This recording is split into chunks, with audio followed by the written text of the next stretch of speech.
CP office నుంచి అక్రమంగా BRS నేతలను పోలీసులు అరెస్ట్ చేశారు. అక్కడ నుంచి రెండు వేరు వాహనాల్లో వాళ్ళను తిప్పుతున్న పరిస్థితి కనిపిస్తుంది. ఒక వాహనం శంషాబాద్ పోలీస్ స్టేషన్ వైపు వెళ్తే మరొక వాహనం మాత్రం ప్రస్తుతం మహబూబ్ నగర్ బార్డర్ వైపు వెళ్తున్నట్టుగా తెలుస్తోంది. ఆ వెహికల్ కడతాలను దాటి కల్వకుర్తి వైపు వెళ్తున్నట్టుగా సమాచారం అందుతుంది. అయితే ఇక్కడి నుంచి ఈ బీఆర్ఎస్ నేతలను పోలీసులు తీసుకెళ్తున్న వెహికల్ మాల్కి కానీ అమనగల్ వైపు కానీ వెళ్ళే అవకాశం ఉన్నట్టుగా తెలుస్తుంది. సో ఫైనల్గా ఇక్కడ ఇటువైపు చూస్తే అమనగల్ నుంచి తలకొండపల్లి పోలీస్ స్టేషన్కి వెళ్ళే అవకాశం ఉన్నట్టుగా తెలుస్తోంది.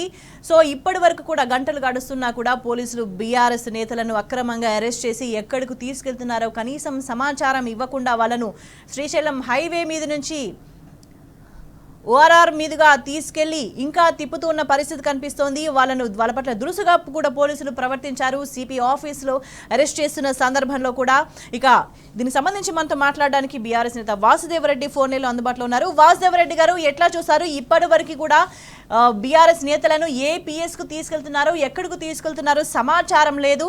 సో వెహికల్ అయితే ప్రస్తుతం కల్వకుర్తి వైపు వెళ్తున్నట్టుగా తెలుస్తోంది. ఎట్లా చూస్తారు ఈ వైఖరిని? ఒక్కటండి, ఈ వెహికల్ లో కూడా నేను కూడా ఉన్నాను. పెద్దలు మాజీ మంత్రివర్యులు హరీష్ రావు గారు, గంగుల కమలాకర్ గారు, ప్రశాంత్ రెడ్డి, మిగతా ఎమ్మెల్యేలు, మిగతా పార్టీ దానితో కూడా ఒక పోలీసు వ్యాన్ లో మేము ఉన్నాము. ఇప్పుడే అంటే తలకొండపల్లి ఈ యొక్క పోలీసు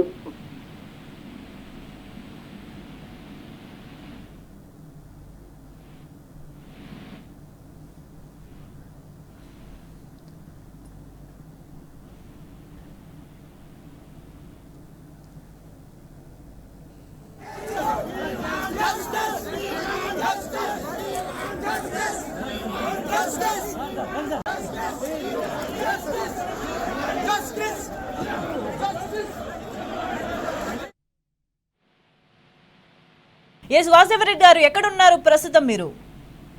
ఇప్పుడు తలకొండపల్లి పోలీస్ స్టేషన్ పేరు తీసుకుపోతున్నట్టు పోలీసు వ్యాన్ లో ఉన్నాము. ఎమ్మెల్యేలు, పార్టీ ముఖ్య నాయకుల మధ్య ఒక వ్యాన్ బస్ లో ఇంకా ఉన్నాము, పోలీసు వ్యాన్ లో. సో నేను ఇవాళ మేము తెలంగాణ రాష్ట్ర ప్రజల పక్షాన ఈ ప్రభుత్వాన్ని ప్రశ్నించదలుచుకున్నాం. ఇవాళ జరిగిన వాస్తవం ఏంటో ప్రజలందరూ కూడా చూసింది.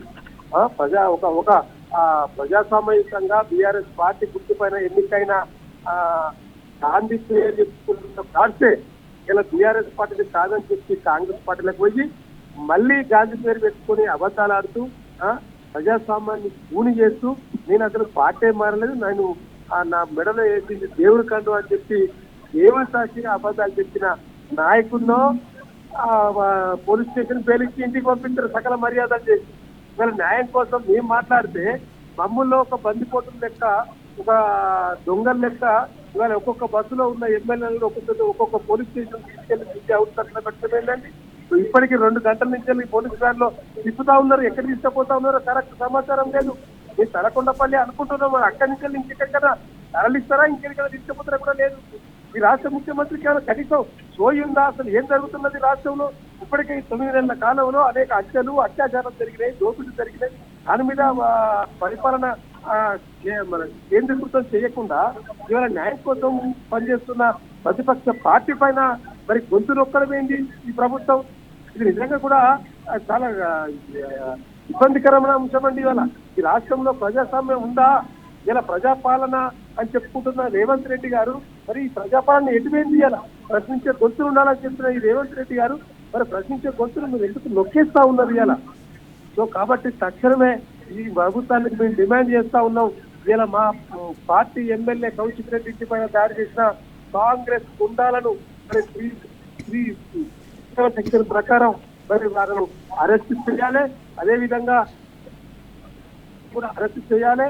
మరి ఈ యొక్క దాడికి సహకరించిన వారి పైన కూడా ఏంటి కానీ పోలీసు విచారణ వారిని కూడా చేయాలని అయితే వాసవరెడ్డి గారు ఉదయం నుంచి పోలీసుల వ్యవహార శైలి చూస్తూ వస్తున్నాం. అంత పెద్ద ఎత్తున వాళ్ళంతా దాడికి వచ్చినా కూడా పోలీసులు ప్రేక్షక పాత్ర పోషించిన పరిస్థితి. కొద్దిసేపటి క్రితం సిపి ఆఫీస్ నుంచి మిమ్మల్ని అందరినీ తరలించే క్రమంలో కూడా పోలీసులు మిమ్మల్ని ఎట్లా లాగి పడేసినారు, ఎట్లా గుంజి వాహనాలకు ఎక్కించిన అనేది కూడా చూస్తున్నాం. ఈ పద్ధతిని ఎట్లా చూడాల్సిన అవసరం ఉంది?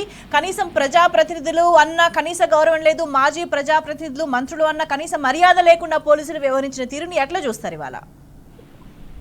ఇవాళ పోలీసు వ్యవస్థను మొత్తం పెట్టుకొని కాంగ్రెస్ ప్రభుత్వం ఒక గుండాయుద్ధం చేస్తా ఉన్నది, గుండాగిరి చేస్తా ఉన్నది. ఇలా పోలీసు వారికి కూడా మేము ఇంజెక్ట్ చేస్తాము చాలా సందర్భాలు కూడా చెప్పడం జరిగింది. ఎలా పాలన అనేది ఎవరి సొంతం కాదు, ఎవరు రాసుకొని జీవితాంతం రాసుకొని రారండి. తప్పకుండా ఒక ప్రభుత్వం పోతే నెక్స్ట్ ఇంకో ప్రభుత్వం అంతా తప్పకుండా రానున్న కాలంలో కూడా టీఆర్ఎస్ కాలమే తప్పకుండా ఎవరైతే చట్ట వ్యతిరేకంగా పాల్పడుతున్న పోలీసు వారు ఉన్నారో వారందరినీ కూడా ఇప్పటికే మా బీఆర్ఎస్ పార్టీ నాయకత్వంతో కూడా ఐడెంటిఫై చేసింది. వారి చట్ట వ్యతిరేకంగా పాల్పడే వారందరూ కూడా తప్పకుండా రానున్న కాలంలో తప్పకుండా చర్యలు చేపడతాం. ఇప్పుడు చేస్తున్న ఈ యొక్క అరాచక పాలన, ఈ యొక్క బందిపోటులాగా చేస్తున్న ఆ యొక్క పరిపాలనను మరి ప్రజలంతా కూడా గమనిస్తా ఉన్నారు. మరి పరిపాలన మీద దృష్టి పెట్టకుండా అసలు విషయాలను పక్కకు తోకొచ్చే విధంగా ఇవాళ న్యాయం అడిగిన ఇవాళ ఏమడిగిందంటే టీఆర్ఎస్ పార్టీ హైకోర్టు మొన్న ఉత్తర్వులు ఇచ్చింది. 4 వారాల్లో స్పీకర్ గారు చర్యలు తీసుకోవాలి. ఒకవేళ తీసుకొని ఎడల మేమే సుమోటగా దాన్ని తీసుకొని సుప్రీంకోర్టు ఏం ప్రతిపాదించిందో గత కేసులలో వాటిని పరిశీలించి తప్పకుండా హైకోర్టు సుమోటగా చెప్పిన సందర్భంలో ఇవాళ ఈ పార్టీ నుంచి వెళ్ళి గెలిచి కాంగ్రెస్ పార్టీకి వెళ్ళిన వాళ్ళందరూ కూడా ఇస్తుంటే రాజీనామా చేయాలని మాట్లాడితే ఇవాళ దాన్ని మాట్లాడితే అర్థమయ్యడం కాకుండా మా ఎమ్మెల్యేల దాడులు చేయడం కదా, గుండాయుధం చేయడం ఏంటండి? హైదరాబాద్ ఇమేజ్ తగ్గిస్తా ఉన్నది కాదు.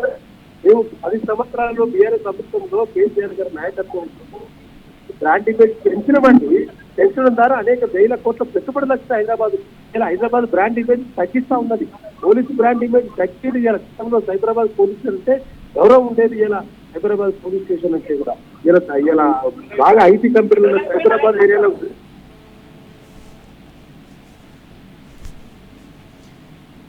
రైట్. థ్యాంక్ యూ వాసుదేవరెడ్డి గారు. ప్రస్తుతం బీఆర్ఎస్ నేతలను ఆల్మోస్ట్ తలకొండపల్లి వైపు తీసుకెళ్తున్నట్టుగా సమాచారం అందుతుంది. అదే వెహికల్లోన వాసుదేవరెడ్డి మనతో ఫోన్లో మాట్లాడారు. సో తలకొండపల్లి వైపు వెళ్తున్నట్టుగా సమాచారం అందుతోంది, కానీ దానికి సంబంధించి ఒక స్పష్టత లేదు. ఎక్కడకు తీసుకెళ్తున్నారో ఒక క్లారిటీ లేని విధంగా పోలీసుల వ్యవహార శైలి ఇవాళ కనిపిస్తోంది. ఇక మరోవైపు ఈ బీఆర్ఎస్ నేతల అక్రమ అరెస్టులకు సంబంధించి BRS working president KTR tweet చేశారు. ముఖ్యమంత్రి రేవంత్ రెడ్డి, మా పార్టీ సైనికుల పోరాటానికి నీకు నచ్చిన పేరు పెట్టుకో, కాంగ్రెస్ గుండాల దౌర్జన్యాలు, దాడులు, పిరికిపంద చర్యలు బీఆర్ఎస్ పార్టీ సైనికుల స్థైర్యాన్ని ఇసుమంతా కూడా దెబ్బతీయలేవు. ఈ విషయాన్ని గుర్తుపెట్టుకో అని ట్వీట్ చేశారు కేటీఆర్. తెలంగాణలోని ప్రతి అంగుళాన్ని మీ అవినీతి దుర్మార్గ పాలన నుంచి మేము కాపాడుకుంటాం. బీఆర్ఎస్ను ఏదో చేయాలన్న భయంతో మీరు చేసే పిచ్చి పనులు మా సంకల్పానికి మరింత ఆజ్యం పోస్తాయన్నారు కేటీఆర్. కౌశిక్ రెడ్డితో తెలంగాణ ప్రజలు బీఆర్ఎస్ ఉంది, ఏ మాత్రం భయపడాల్సిన అవసరం లేదు అని కూడా ఆయన ఎక్స్ వేదికగా ట్వీట్ చేశారు.